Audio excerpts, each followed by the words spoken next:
آپ the corner میں خوش آمدید۔ حالیہ اسلام آباد میں مندر بنانے کے حوالے سے کنٹروورسی کریٹ ہوئی ہے۔ اس کے حوالے سے کچھ چیزیں ہیں کہ پاکستان جب بنا تھا تب قائد اعظم نے اپنی جو پہلی کیبنٹ بنائی تھی اس کے اندر جو پہلے ان کے لا منسٹر تھے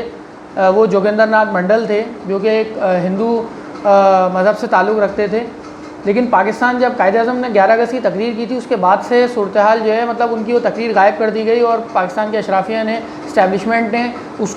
تقریر کو غائب کر دیا، جس میں انہوں نے کہا تھا کہ آپ مندر میں، مسجد میں، اپنی عبادت گاہوں میں جانے کے لیے آزاد ہیں پاکستان کے اندر۔ اب پاکستان میں کیا ہو رہا ہے کہ پاکستان ہندو رائٹس موومنٹ کے مطابق پاکستان میں اب جب پاکستان بنا تھا تو 3.5 کروڑ آبادی تھی پاکستان کی، اس وقت پاکستان میں 428 مندر تھے۔ آج پاکستان کی آبادی تقریباً 22 کروڑ ہے مسلمان سمیت، تو ابھی 20 صرف جو ہے ان کے مندر جو ہے نا فعال ہیں پورے پاکستان کے اندر، باقی سارے مندر ختم ہو گئے۔ اب جو اسلام آباد میں مندر بنانے کی عدالت نے اجازت دے دی، حکومت نے پیسے گرانٹ کر دیے، اس کے بعد ایک طبقہ یہاں پہ ابھرا ہے، ایک طبقے نے شور مچانا شروع کر دیا یہاں پہ کہ ہندوؤں کا مندر نہیں بن سکتا، یا ریاست کے پیسوں سے مندر جو ہے بنانا جائز نہیں۔ جب 80 لاکھ ٹوٹل جو ہے ہندو جو ہیں پاکستان میں رہتے ہیں اس وقت، ان کے لیے 28 مندر ہیں، 20 مندر یا 28 مندر ہیں۔ سندھ میں 11 ہیں، پنجاب میں 4 ہیں، بلوچستان میں 3 ہیں، اور خیبر پختونخوا میں 2 مندر ہیں جو کہ فعال ہیں۔ اب وہ ایک مندر وہاں بننے جا رہا تھا، جب وہ ٹیکس حکومت پاکستان کو دے رہے ہیں تو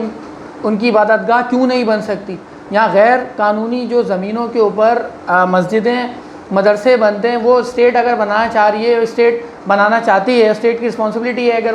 وہ لوگ جو ٹیکس دیتے ہیں ان کو ان کی عبادت گاہ بنانا اسٹیٹ کی ذمہ داری ہوتی ہے۔ یہاں پر یہ حکمراں، یہاں پر جو مذہبی طبقہ ابھر کے آیا ہے کہ بھائی ریاست کے پیسوں سے جائز نہیں ہے، تو وہ ٹیکس بھی تو دیتے ہیں اس ملک کے اندر، اور یہ ملک اگر اس ملک کو ترقی کرنی ہے تو یہاں پر اس طرح کی جو فاشسٹ جو سوچ ہے، یہ جو جہالت والی سوچ ہے، یہ جو دین کو تقسیم کرنے کے لیے بنایا ہوا ہے انہوں نے۔ رسول پاک نے جب مساک مدینہ کیا تھا تو وہ یہودیوں کے ساتھ ان کا مساک مدینہ کیا تھا۔ یہاں پہ بہت سارے لوگوں کو یہی نہیں پتہ، یہ مذہب کے ٹھیکیدار، یہ ملا، یہ اپنے جو پیروکاروں کو یہاں پر لے کے آ گئے ہیں، یہاں پہ اپنے پیروکاروں کو ورگلاتے ہیں کہ یہ پاکستان جو ہے اسلام کے نام پہ بنا ہے۔ اسلام کے نام پہ پہلی بات تو یہ بنا نہیں تھا، یہ مسلمانوں کے لیے ملک بنا تھا، اس میں فرق ہے۔ اور جب اسلام کے نام کے لیے بنا ہے تو یہاں پر اقلیتوں کے جو معاملات ہیں، جو قائد اعظم کی 11 اگست 1947 کی تقریر ہے وہ آئین کا حصہ بننی چاہیے، وہ ہمارے لیے مشعل راہ ہے۔ پاکستان تمام لوگوں کے لیے، تمام مذاہب کے لوگوں کے لیے، ہم کشمیر نہیں ہے، یہ انڈیا نہیں ہے یہاں پر کہ یہاں پہ مسلمانوں کے ساتھ ظلم ہو رہا ہے یا وہاں پر ظلم ہو رہا ہے تو ہم اس کے لیے بولتے ہیں۔ یہاں پہ ہندوؤں کے ساتھ اگر کچھ ہوگا، سکھوں کے ساتھ کچھ ہوگا تو یہاں پر ہمیں اس کے خلاف آواز اٹھانی چاہیے، اور یہ جو مذہبی جنونیت کی جو سوچ ہے، جو انتہا پسندی کی سوچ ہے، اس کی سخت مذمت ہونی چاہیے۔ ہماری درسگاہیں اس چیز کا آماجگاہ بن چکی ہیں جہاں پہ انتہا پسند سوچ ہماری پروان چڑھ رہی ہے، اور اس طرح کی جو لوگ ہیں وہ اس طرح کی سوشل میڈیا پہ آواز اٹھا رہے ہیں۔ تو ہمیں پاکستان کو ایک پرامن پاکستان بنانا ہے، یہاں پہ لوگ نفرت نہ کریں، ایک دوسرے سے محبت کریں، اور مذہبی رواداری ہو جہاں پر۔ شکریہ۔